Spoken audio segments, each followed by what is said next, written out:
हमारा देश भारत एक ऐसा देश है जो न जाने कितने पौराणिक कथाओं, ऐतिहासिक जगहों और अनसुलझे रहस्यों से भरा हुआ है।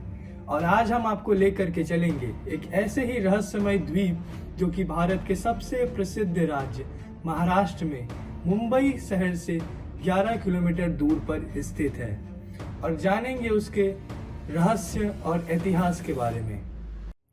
घारापुरी, जिसे आज आप एलिफेंटा आइलैंड के नाम से भी जानते हैं, जहां पर स्थित है एलिफेंटा की 7 गुफाएं, जिनमें से 5 गुफाएं हिंदुओं की तो 2 बौद्ध गुफाएं।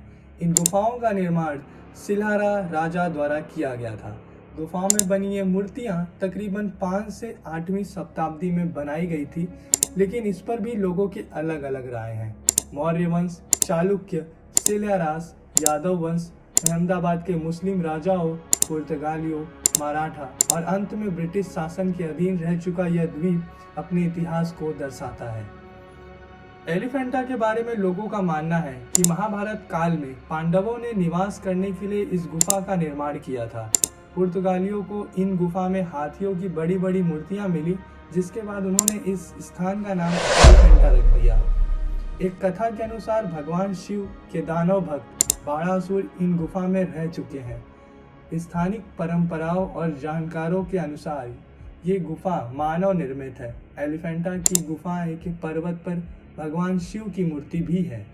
आर्कियोलॉजिकल सर्वे में यहाँ 4वीं शताब्दी के कुछ सिक्के भी मिले। चालुक्य, जिन्होंने कलचुरस और कोकण मौर्य को पराजित किया था, उनका भी ऐसा मानना है कि 7वीं शताब्दी के मध्य में इसका निर्माण किया गया है। मुख्य गुफा के निर्माण के अंतिम दावेदार राष्ट्रकूट थे, जो 7वीं शताब्दी के प्रारंभ और 8वीं शताब्दी के अंत में थे।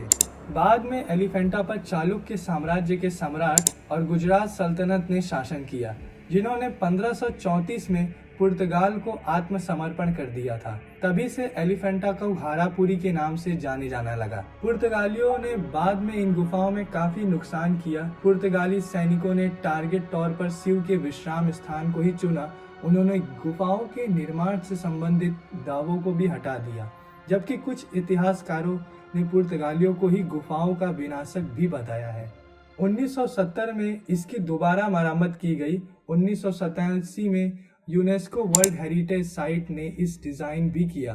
फिलहाल इसकी देखरेख आर्कियोलॉजिकल सर्वे ऑफ इंडिया यानी कि ASI कर रहा है।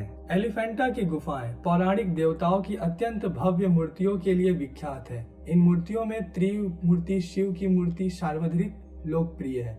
इस गुफा में मुख्य मूर्ति पंचमुखी शिव की है, जिसे सदाशिव कहते हैं। सदाशिव के 5 सिर हैं और प्रत्येक सिर उनके अलग अलग चरित्र को दर्शाते हैं। अक्सर लोग इस मूर्ति को त्रिमूर्ति समझ बैठते हैं, क्योंकि सामने से सिर्फ 3 सिर ही दिखाई पड़ते हैं। सामने के सिर दिव्य ऊर्जा यानी कि सदाशिव का प्रतिनिधित्व करते हैं, जबकि बाएं तरफ का सिर भय यानी कि अघोर शिव तथा दाएं तरफ का सिर परम सुख यानी कि वामदेव का प्रतिनिधित्व करते हैं। जो सिर दिखाई नहीं पड़ते वो पीछे के 2 तरफ वाले तप और ऊपर के शक्ति रचयिता यानी कि सदोजता शिव हैं। ये मूर्ति 17 फीट या 5.45 मीटर ऊंची है। ये 1 मीटर ऊंचे चबूतरे पर स्थित है।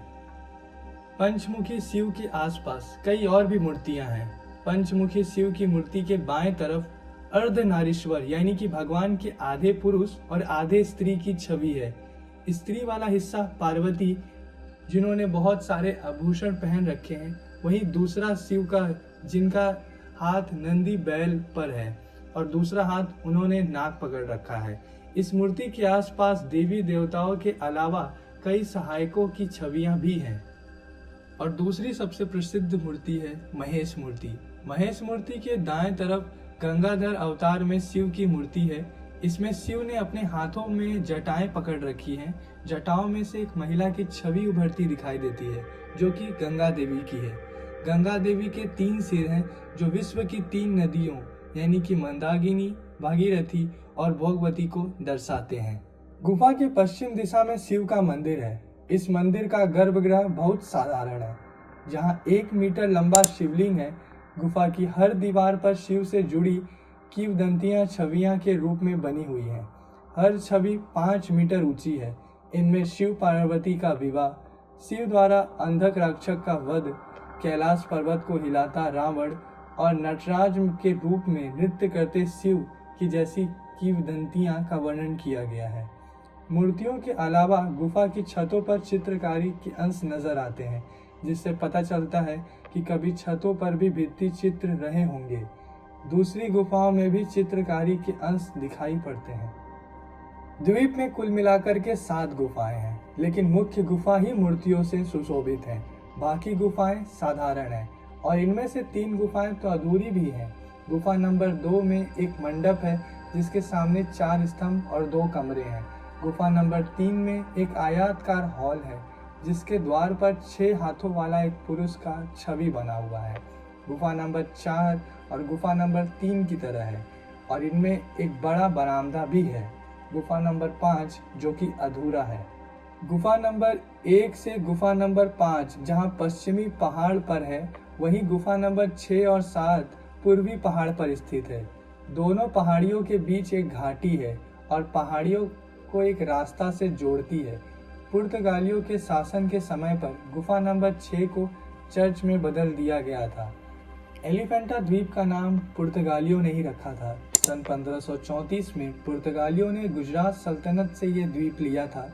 द्वीप के प्रवेश स्थान में कहीं उन्हें हाथी की आदम कद पत्थर की एक मूर्ति मिली। उन्हें इसे बंदरगाह नाव पर बांधने का और एक लैंडमार्क बनाने का फैसला लिया, लेकिन दुर्भाग्य से हाथी की यह मूर्ति अब नहीं है, क्योंकि सन 1864 में अंग्रेज इसे ब्रिटेन ले जाना चाहते थे, लेकिन जहाज में चढ़ाते वक्त क्रेन टूट जाता है और मूर्ति चकनाचूर हो जाती है। बाद में मूर्ति के टुकड़ों को विक्टोरिया गार्डन लाकर जोड़ा गया। ये मूर्ति अब भाऊदाजी लैंड संग्रहालय में रखी हुई है। लेकिन 1987 में यूनेस्को द्वारा एलिफेंटा गुफाओं को विश्व धरोहर घोषित कर दिया गया। इधर मकान है, तेड़ा जो लोग बसते हैं, 350 मकान है। अभी 5 साल हो गया, लाइट भी आ गया, पहले लाइट भी नहीं था।